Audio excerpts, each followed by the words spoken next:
Welcome back to another technical deep dive here in the debug zone. Today we're tackling a big question and breaking it down with insights from other users. Hopefully this clears up some misconceptions and helps you get the answer you need. So buckle up, stay a little curious, and let's jump right in.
And that's a wrap.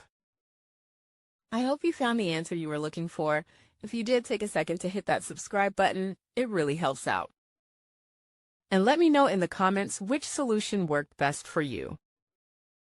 See you next time in the debug zone.